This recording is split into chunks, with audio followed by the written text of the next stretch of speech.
Gledate oddajo Klepet ob kavi. Hvaležno pozdravljeni, danes pogovor o tehnologiji in otrocih. Kdaj je tisti čas, da jo začnemo vnašati? Je to čim kasneje? Obstajajo kakršnakoli pravila, ki so povezana s tem, kako se razvijajo otrokovi možgani?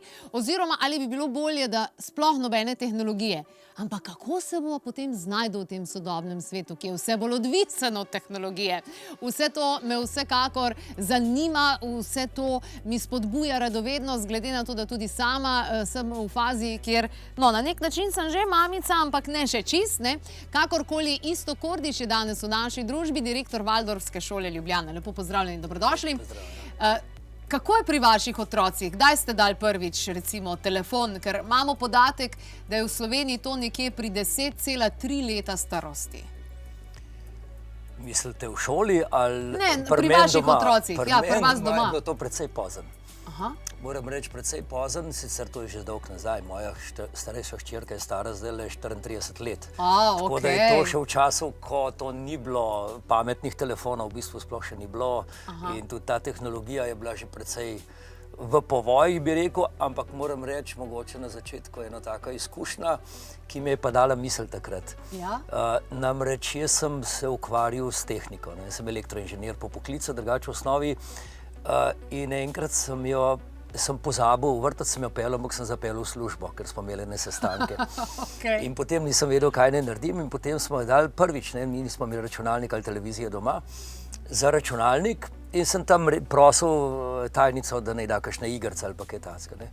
Čez 4 ure, ko sem se jaz spet spomnil na to, ne, mislim, ni bila pohvala zame, ampak tako je bilo, je otrok bil takole noter. Hipnotizirana. Hipnotiziran noter, in takrat so me lučke zasvetle in sem rekel, aha, takole je to. No, in takrat smo potem dosti ukinali in tako naprej, zato ker enostavno nima neke meje. Otrok nima meje, ki bi ga, mislim, on gre noter, z vsem noter in ga potegne in v bistvu ne loči več realnost od tega virtualnega sveta, ne.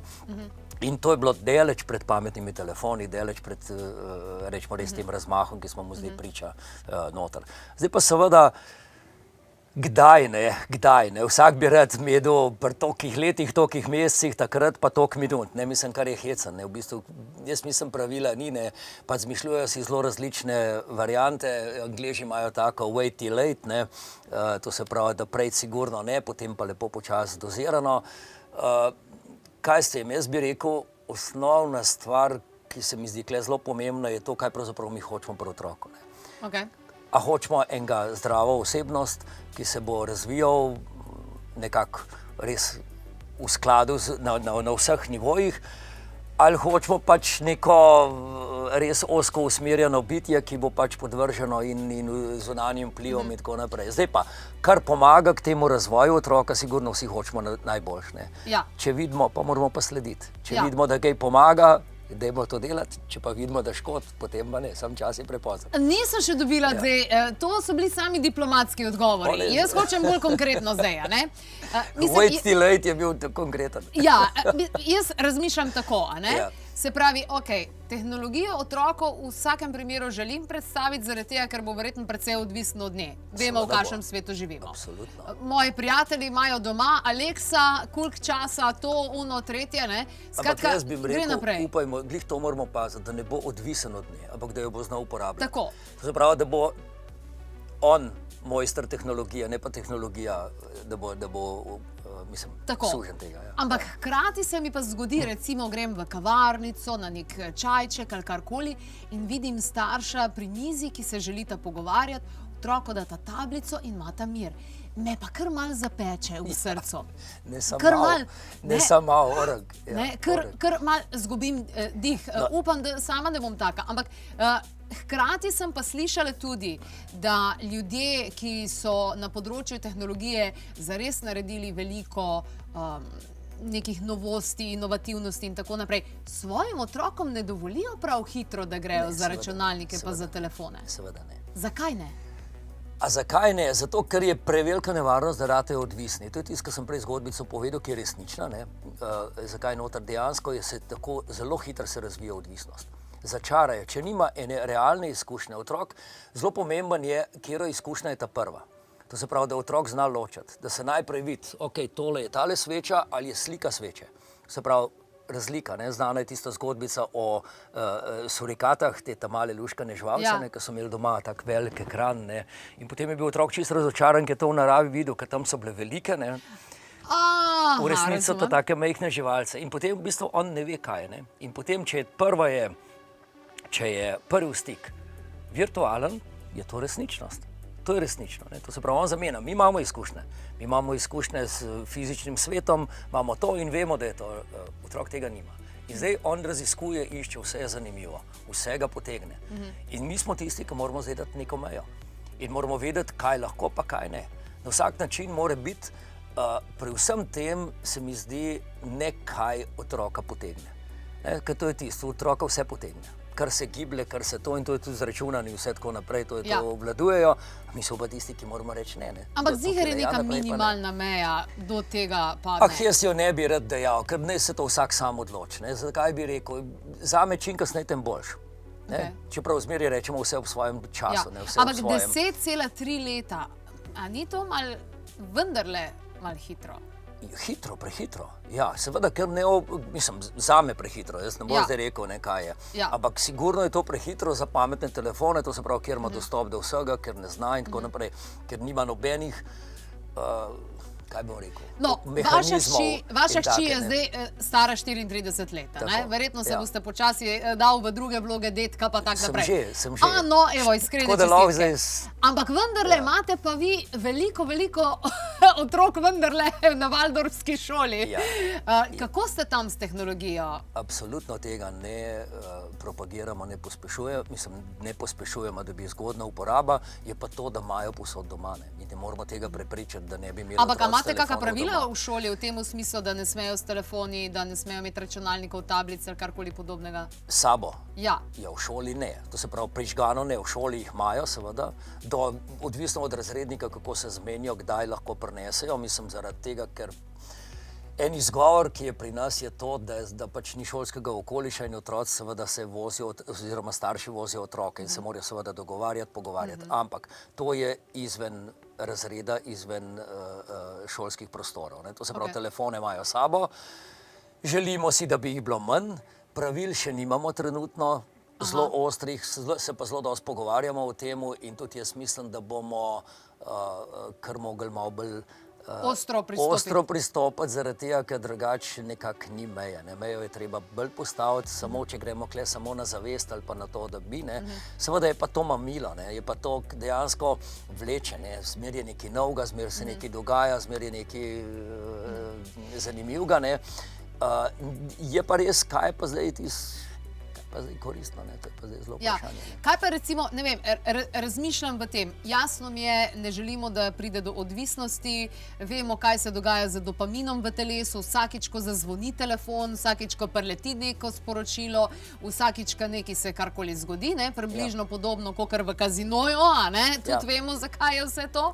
Ampak, recimo rečeš, pred 14 letom ne dobiš telefona, in telefon kar naenkrat postane še bolj zaželena zadeva, zaradi tega, ker mora nekaj doseči za to, ali pa postane nagrada, televizijo lahko pa gledaš samo ob nedeljah. Se mi zdi, da tle se pa spet potem lahko daš v neko zanko noter, da omejuješ neko zadevo, rata še bolj zanimiva. To je sigurno res, ampak še nekaj drugega je mogoče zanimivo. Niso problem samo otroci. Tako je starši. Mi imamo na primer veliko šol v naravi. V šolah v naravi je dogovor, ni telefona, ni klicev staršev, a je vse v redu, kako si kaj, a se dobro počutiš. Bravo. Se pravi, takrat je to zaklenjeno. Če je kaj narobe, učitelj pokliče. Če kdo kaj res ne more živeti, potem pokliče učitelja, ne pa direktno otroka. Ker to je tisto, zdaj rečemo, da imamo tak sindrom dron mam, to se pravi, ki hoče skozi lebdeti nad otrokom. Dron mame, všeč mi je to. In seveda, skozi biti v stiku, skozi nekako nadzirati, skozi vedeti, da je vse v redu, v bistvu je pa strah. Se pravi, kle ni zaupanja. In zdaj treba to narediti in to tudi v tem odnosu do tehnologije, do vsega skupaj noter. Zaupanje pa na povezavo z otrokom. Če se to naredi, potem je vse v redu, potem lahko se skupaj usedeta, nekaj pogledata, ampak še zmeraj starši tisti, ki morajo mejo postaviti, ne pa otrok. Ne. Ja. Po navedbah uporabljajo otroci in mladostniki do 4 do 5 krat več od priporočenega tehnologijo. Ne? Se pravi, tukaj je neka odvisniška družba, ki jo vendarle ustvarjamo. Mogoče bistveno vprašanje zame, kako lahko zdaj otroci, ki hodijo v Waldorfsko šolo, že dobijo malo bolj občutek, tehnologija ni vse, pa imajo neke smernice, pa veliko imate tudi umetnosti in vsega takega. Ampak sicer za starše, ki nimajo otrok, recimo v Waldorfski šoli, kako zdaj prideti do tega? Ok, prvo kot prvo sva rekla, biti sam vzor. Zdaj, če boš sam skozi na telefonu gledal take in drugačne zadeve od otroka, pa pričakoval, da bo pa zdaj super odličen in da nič od tega ne bo, pač tukaj vemo, da te moke ne bo kruha. Ampak kaj pa sicer, kako bi kakšen stavek, ki ga reče recimo otroku, ki prosi za telefon, pa reče, ja, pa moji sošolci pa že vsi imajo. Ja, mislim, zdaj kletko, se to ni telefon edina stvar, ali pa edina tako naprej. Mi smo pač v eni potrošniški družbi, ki je zame, mislim, zelo agresivna, in pač kar želimo razvijati je neko samostojno odločanje. To je tisto, kar rečemo, da nismo mi kako odvisni od tehnologije, ampak da v bistvu, če je kaj pametnega, če je nekaj rabimo, potem uporabimo. Se pravi, v stilu ne vzgajajo otroka, vzgaja sebe. Tako. In isto je to. Ta zgodbica v restauracijah zelo dostikrat vidiš, to mene zmrazi, sam da malo čuden pogledam, ko starši lahko tudi same dva za svojim telefonom, ampak ko ima 3-leten otrok tablico za to, da mir. Mislim, to se pravi, da se otroka znebiš s telefonom, mislim, halo, ta je dejansko kruta, ampak dejansko je potem to, kako vzpostavljati stik z otrokom, kaj delati z njemu, kako življenje, v bistvu mu dati ene življenjske izkušnje, otroci so zelo kreativni. Če mu damo možnost, kako jaz gledam zdaj pri vnukih, če smo že pri zdajšnjih generacijah, mislim, to je najlepše, ko se zjutraj zbudiš, so sred igre. Oni ustvarjajo takoj, v sekundi ima noter, začne delati nobene tehnologije ne rab. Pa tudi vidi, da imam jaz telefon, ampak to je moje, to je od odraslega. To ni zraven. Mogoče kakšno slikco na brzino pogleda, seveda ga mika noter, ampak ve se, ki je to. Se pravi, fokus na druge stvari. A seveda. Na življenje. Vse otroke vse zanima. Otroke v bistvu, ker namreč zakaj je zelo pomemben, da ne prezgodi. Otroci v zelo zgodnem obdobju posnemajo. Oni se učijo s posnemanjem. In če mu bomo dali to, potem se bo to naučil. Če bomo dali kaj drugega, se bo kaj drugega naučil. In pa seveda potem pozabljamo na te medčloveške odnose in tako naprej in smo v enem krogu, ki se nekako vrti. Prinesel ste mi 3 knjige, med drugim tele se najbolj veselim. Zastrupljeno otroštvo, kako sodobni svet vpliva na naše otroke in kaj lahko storimo, pa tudi te zdravilne zgodbe za vedenjske izzive. Zelo se veselim branja vsega tega.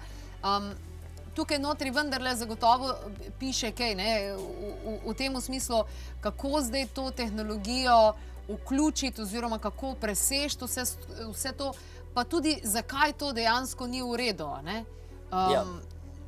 Zakaj ni v redu, da so otroci za računalnikom? Kaj se dogaja, ali ne vem, ali s percepcijo, kaj se dogaja na fizičnem telesu ali v možganih?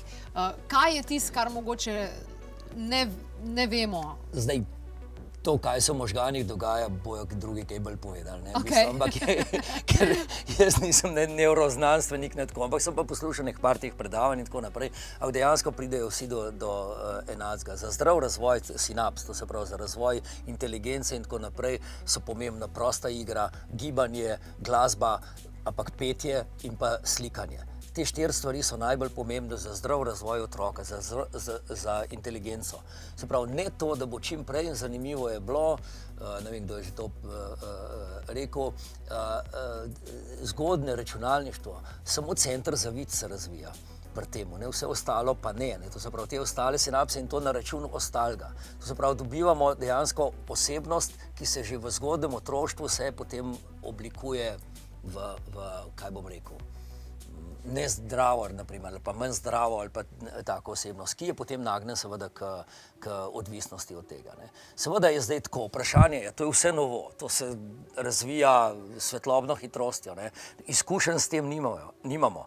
In zdaj sigurno je boljš biti, tudi če gledamo, če smo zelo pristaš tehnologije, pa vse skupaj, ampak majčkeno bolj konzervativen, da se majčkeno izkušenj dobi, da potem vidimo, kaj se lahko da. Tako tudi te priporočila in tako naprej. Ja, na podlagi nečesa so narejena. Ne. To se pravi, število odvisnikov se enormno veča. Ne. Če poslušate kjerkoli predavanje ali pa ne vem, ki govorijo o temu, je to zastrašujoče pravzaprav. Ne. Ampak nekako tisto zdravo mero, zdravo življenje in kaj je bilo medčloveški odnosi. No? To je tisto, na kar moramo skozi gledati in v družini in drugače med sabo. Ne? Zanimivo.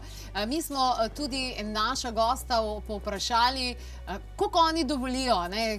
Kakšne meje so postavili, če so jih postavili, dajmo pogledati odgovore. Torej, nimamo fiksnih določenih pravil in se to vsak dan sproti dogovarjamo. Mi dve imava zdaj z mojo 8,5-letno hčerko dogovor, da je to od 2 do 3 ure na teden, nekako, glede na dogajanje.